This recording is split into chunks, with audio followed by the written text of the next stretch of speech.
Alright, what's up mga bossing? Meron naman tayo another budol na naman dito. Ito yung RCB DB2 na shock para kay Winner X. Pero bago lahat, unbox muna natin to.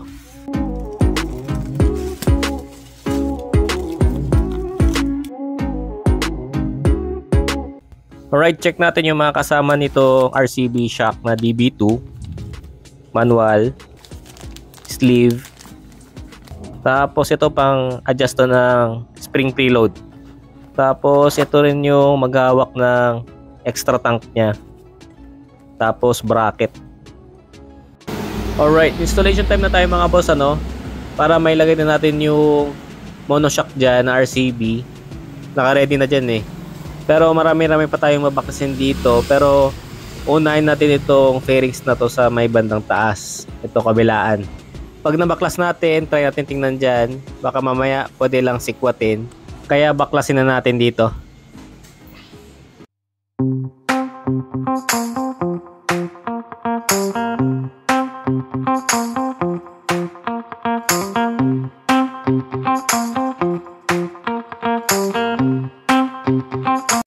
So ayan mga boss, na baklas na natin yung sidings. Tapos kitang-kita na dito itong bolt ng shock. Pwede natin itong dukutin dito gamit ng socket. 14mm to sigurado. Tapos mamaya problemahin ko na lang paano siya mailalabas dyan. Magagawa naman natin ng paraan yan. Pero baklasin muna natin to, yung bolt na yan.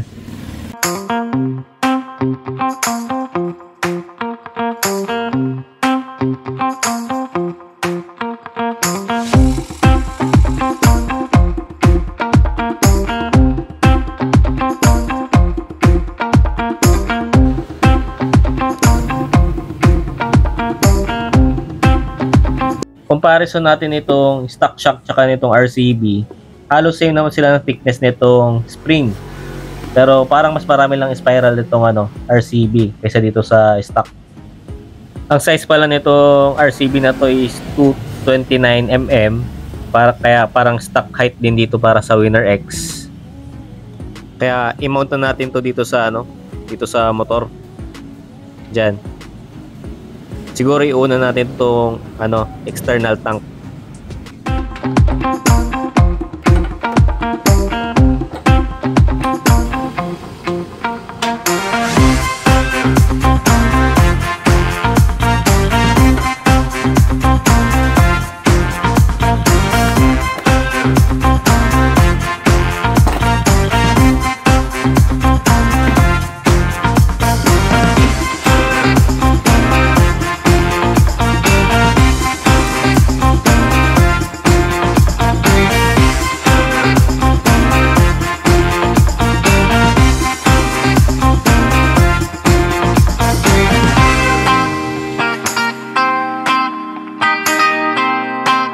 Ayan, nailagay na natin siya mga boss. Talagang hinigpitan ko dun sa may taas para hindi na ako problema. Tapos nilabas ko dito itong hose na to. Iiwas nyo ito sa matatamaan ng kadena. Mamaya ilagay natin yung bracket niyan.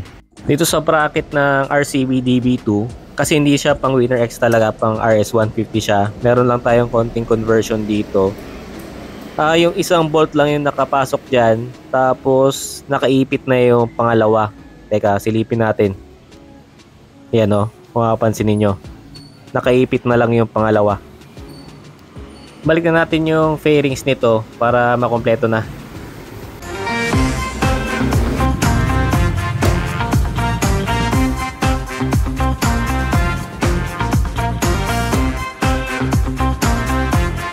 Alright, dito na tayo sa pinaka-tricky na part. Ito yung pagtono dito sa shock na to. Kasi racing shock siya, meron siyang tatlong pag-adjustan. Yan yung sa may rebound.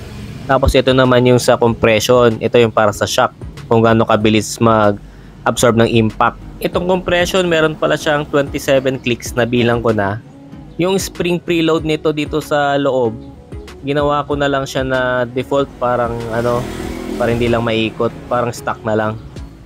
Sa tuning nito, magta-trial and error ka, pero depende pa rin yan sa weight mo o kaya anong preference mo.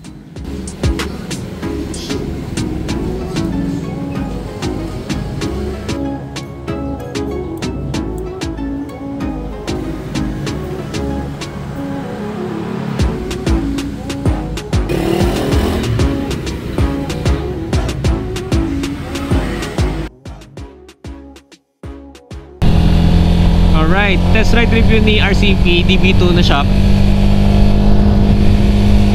May compare lang naman natin siya sa stock. Siyempre wala naman tayong ibang pagkukumperan eh. Kung compare siya sa stock, tingin ko mas smoother siya. Kasi unang-una hindi na siya bouncy, hindi na siya ganun katagtag. Tapos pangalawa, mas stable siya ngayon, napansin ko eh. Mas stable siya ngayon i-drive, mas lalo sa high speed cornering. Tingin ko dito yung shock, parang pinepress niya yung gulong lagi sa ground. Yan ang maganda kasi tandaan nyo, itong RCB DB2 is racing shock siya. Ginagamit siya sa circuit. So pagpasok ko kasi nagbanking ako na medyo mas mabilis. Parang mas maganda yung banking niya ngayon kaysa dun sa stock eh. Tapos pangatlo, sa comfort niya, mas comfortable siya ngayon kaysa sa stock. Katulad ng sinabi ko kanina, hindi na siya ganun ka-bounce, hindi siya ganun katagtag. Pero kasi yung bagsak niya, kumbaga, merong delay. Meron siyang delay na kapag ka-impact, mag-i-stay muna siya tapos saka siya babagsak. Parang ganun yung feeling niya eh.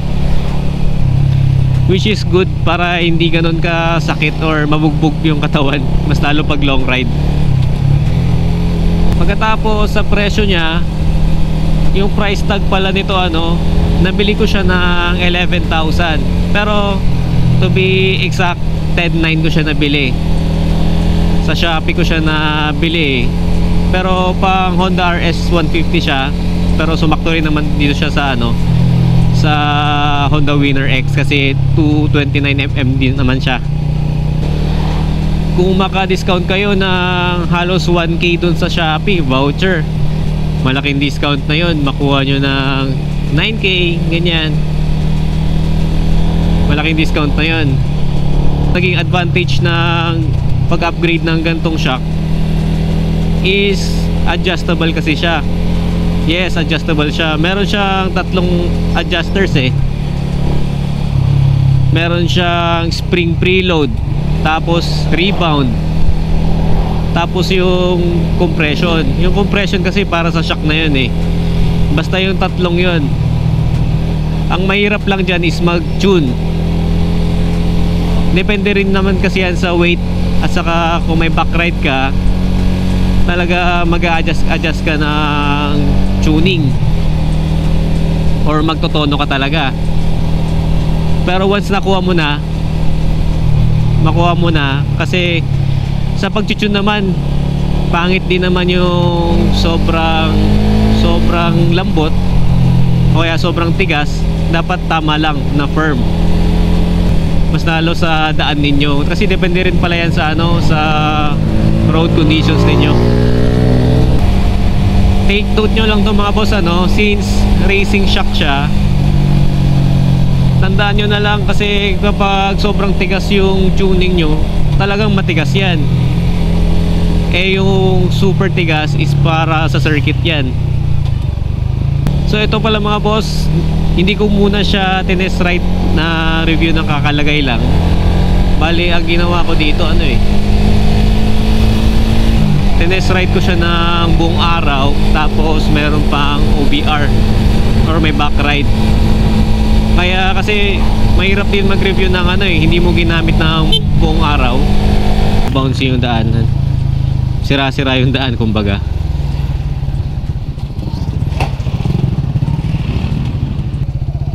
Wala yung maganda itong shock na to.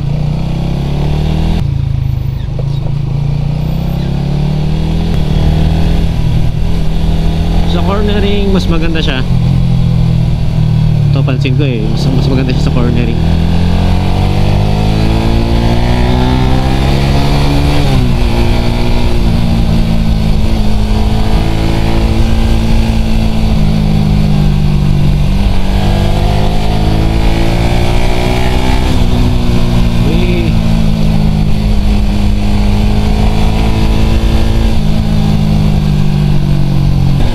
Ito na test na natin, syempre familiar na tayo sa stock. Tapos ito, pinamiliar ko rin na itong DB2. basta tandaan nyo lang mga boss, ano, sa tuning, trial and error kayo dyan sa adjusting. So conclusion mga boss, worth it ba mag-upgrade ng RCB DB2? Ang masasabi ko dyan is yes. Kasi naranasan ko na ngayon, experience ko na, medyo malayo din siya sa, kung i-compare natin siya sa stock. High speed, eto high speed na kurbada, mas stable siya. Tapos kung i-compare natin siya sa ibang shock na walang adjuster, yung walang adjuster kasi fix na yun, kung ano yung plane na nabili nyo, yun na yun. Unless i-repack nyo, ipapatono nyo sa iba, iba na naman yun.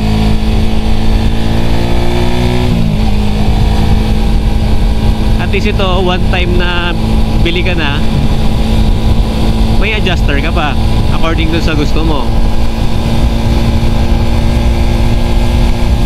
Bali, ayusin nyo lang dyan yung pagtutono ninyo ng shock. Dapat tamang-tama lang, hindi matigas, hindi malambot. So bali yun lang mga boss.